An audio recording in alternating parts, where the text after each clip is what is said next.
کیا نام ہے ان کا, مظفر صاحب یا کیا جو بھی صاحب ہے, تھوڑا نام بھول رہا ہوں میں. تو میں آپ سے یہ پوچھوں پہلا سوال کہ سورہ انعام کے اندر آیت نمبر 159 میں اللہ تعالیٰ نے اپنے رسول اللہ صلی اللہ علیہ وسلم سے مخاطب ہو کے یہ کہا کہ جن لوگوں نے دین میں فرقے بنا کے رکھے ہیں ان سے تمہارا کوئی تعلق نہیں.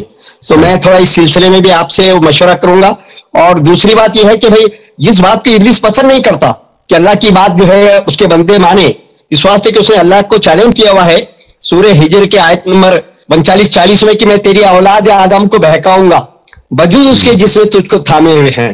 تو اس سلسلے میں آپ اور یہ اللہ تعالیٰ نے اس ایک چیلنج کو قرآن میں 7 جگہ دہرایا ہے. تو میں آپ سے بھی رائے جاننا چاہ رہا ہوں کہ آپ کیا محسوس کرتے ہیں اس قرآن کی آیتوں کے اوپر.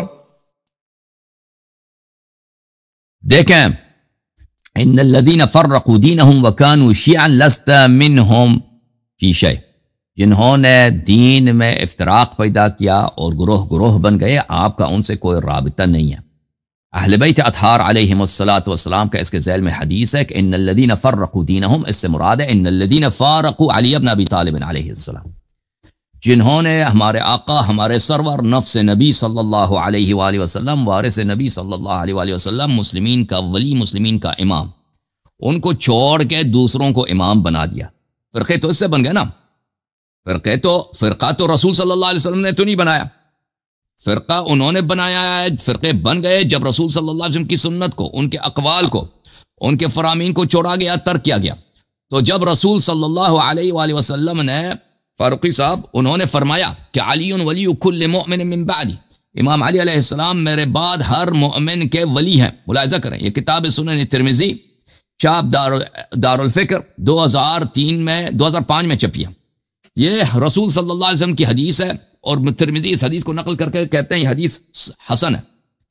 نبی کریم صلی اللہ علیہ وسلم نے فرمایا هو ولی کل مؤمن من بعدی, علی علیہ السلام میرے بعد ہر مؤمن کے ولی ہیں. تو جو اس راستے پہ رہا ہے اس نے کوئی فرقہ نہیں بنایا ہے. جس نے اس کو چھوڑ کے دوسرے کو ولی بنایا, امام بنایا, اس نے فرقے بنائے. ٹھیک ہے نا, یہ تو کہ ہم پورا دین اسلام چھوڑ دیں, یہ تو ہو نہیں سکتا. جو رسول صلی اللہ علیہ وسلم کے فرمان پر ہے اس نے تو فرقے کوئی نہیں بنائے. ہاں, جنہوں نے نبی کریم صلی اللہ علیہ وسلم کے طریقے کو چھوڑا ہے انہوں نے فرقے بنائے. یہ کتاب فضائل الصحابہ لأحمد بن محمد بن حنبل, چاپ دار ابن الجوزی 1999 میں چھپی ہے. ملاحظہ کریں, یہاں پر اسی حدیث 1035 کو اس کے محقق کٹر وہابیہ کہتا ہے اس کی سند حسن ہے. بلے فرمایا کہ هو ولی کل مؤمن بعدی, یہ دعو علیاً ان علیاً منی وانا منہ, علی علیہ السلام میرے ہیں اور میں ان کا ہوں, اور وہ میرے بعد ہر مؤمن کا ولی ہے. ٹھیک ہے نا. تو عرض یہ ہے کہ دین میں تفرقہ کیسے پیدا ہوا کہ جعلی امام, جعلی خلیفے بنے. ہم تو اسی راستے پر ہیں جو رسول صلی اللہ علیہ وسلم نے فرمایا انی تارک فیکم من ان اخذتم به لن تضلوا بعدی ابدا, کتاب اللہ وعترتی اہل بیت. تو بالکل ہم یہی کہتے ہیں کہ ان سب فرقوں کو ختم ہونا چاہیے. مسلمانوں کو چاہیے کہ اس طریق پر جو رسول صلی اللہ علیہ وسلم نے فرمایا کہ قرآن اور اہل بیت ابرار ائمہ معصومین علیہ السلام کی اتباع, یہ کریں تو فرقے ختم ہیں. جی, مسلمان ماننے کے لیے تیار نہیں ہے نا. مسلمان رسول صلی اللہ علیہ وسلم کا کلمہ تو پڑھتے ہیں لیکن ان کے فرامین کو نہیں مانتے. صحیح ہے فاروقی صاحب, آپ ماننے کے لیے تیار ہیں؟ ہاں میں سن رہا ہوں, آپ کی بات سنجیدگی سے سن رہا ہوں.